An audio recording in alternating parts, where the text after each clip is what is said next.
परमात्मा से हो जाता है, ईश्वर से होना शुरू हो जाता है, सो इसकी संज्ञा बदल जाती है, इसका नाम बदल जाता है, इसका नाम हो जाता है भक्ति। देखो, संसार से प्रेम हुआ तो अकेला प्रेम, और ईश्वर से वही प्रेम हुआ तो उसका नाम बदल गया भक्ति। प्रेम नहीं बदला, केवल पात्र बदल गया। बेटे की जगह भगवान आ गए, परिवार की जगह ईश्वर आ गया। अब आप ये कहना बड़ा सरल है, सुनना बड़ा सरल है कि हाँ हाँ ठीक है, प्रेम हो गया, लेकिन ये इतना आसान काम नहीं है। क्यों नहीं है उसका कारण भी मैं बताऊंगा, और कैसे होगा ये भी बताऊंगा, अधूरा नहीं छोड़ूंगा। ये जो भक्ति है, जो प्रेम है, ये कठिन इसलिए है कि सारी जगह जो आपके हृदय की है वो सांसारिक प्रेम से भरी हुई है, उसमें जगह खाली नहीं है।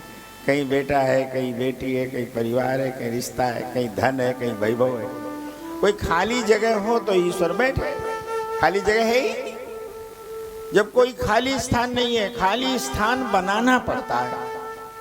ये अपने अपने खाली हो, जगह बनानी पड़ती है। भाई भागवत की भी जगह बनाई तब तो इन्होंने दोनों सरोज ने कर पाया।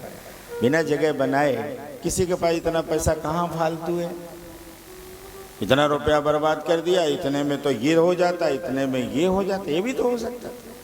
जगह बनाने से कथा आई। इसी तरह जीवन के सांसारिक मोह के बीच में ईश्वर का एक स्थान बनाना पड़ता है। जैसे सारा संसार है, ऐसे ही हमारा ईश्वर भी है, हमारा परमात्मा भी है, हमारा गोविंद भी है, मेरा राम भी है। जो भी आपके परमात्मा है उनको हृदय में थोड़ी जगह दो। अच्छा, अब आप जगह दोगे तो ये शुरुआत होगी। पहले तो आपके अंदर देखो, एक चीज समझ लो, उपासना के दो अंग हैं। एक अंग का नाम है प्यास और एक अंग का नाम है तृप्ति। दो शब्द हैं, प्यास और तृप्ति। आपसे पूछा जाए प्यास क्या होती है तो आप बता दोगे कि भाई किसी चीज के पाने की इच्छा, उसका नाम प्यास है।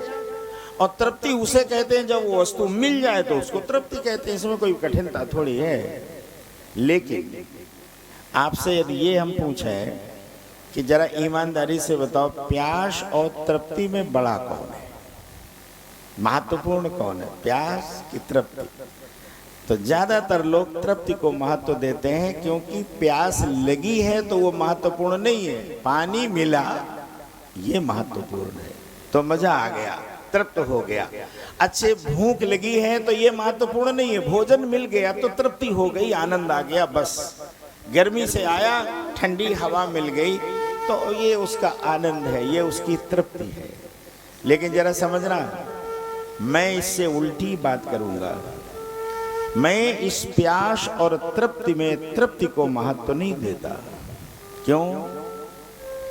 तृप्ति तो तब होगी जब प्यास लगेगी, और प्यास खरीदी नहीं जा सकती। प्यास अपने अंदर पैदा की जाती है। जब तक प्यास नहीं होगी, हमारी तड़फन नहीं होगी, हमारी व्याकुलता नहीं होगी, तब तक तृप्ति का आनंद ही कहाँ मिलेगा। पहले हमारे अंदर प्यास हो। किसी ने पूछा कि भगवान को पाने के लिए क्या करना चाहिए, भगवान कैसे मिलेंगे? तो एक गुरु जी से प्रश्न किया चेले ने कि भगवान को कैसे पाया जा सकता है। जरा समझना, बात बड़ी छोटी है लेकिन बड़ी मतलब की है। गुरु ने कहा, उत्तर देने के लिए मैं आओ चलता हूँ, नदी में स्नान करता हूँ, फिर वहीं बताऊंगा। स्नान कराने के लिए शिष्य को ले गए, और जब वो शिष्य नहाने लगा तो गुरु जी ने ऊपर से उसके सर को पानी में दाब दिया, भड़बड़ाया, पूरी ताकत निकल लगा के ऊपर आया और कहा, गुरुजी ये आपने क्या किया? मैं तो भड़बड़ा गया, भीतर पानी में आपने दाब दिया। अरे बोले, मैंने दाबा थोड़ी था, मैं तो तेरे प्रश्न का उत्तर दे रहा था। बोले, ये कैसा उत्तर मारा, मैं तो मर ही जाता। तो गुरुजी ने कहा, ये बताओ शिष्य प्रवर, केवल ये बताओ कि जब पानी में मैंने तुम्हें दाबा था तब तुम्हारी क्या इच्छा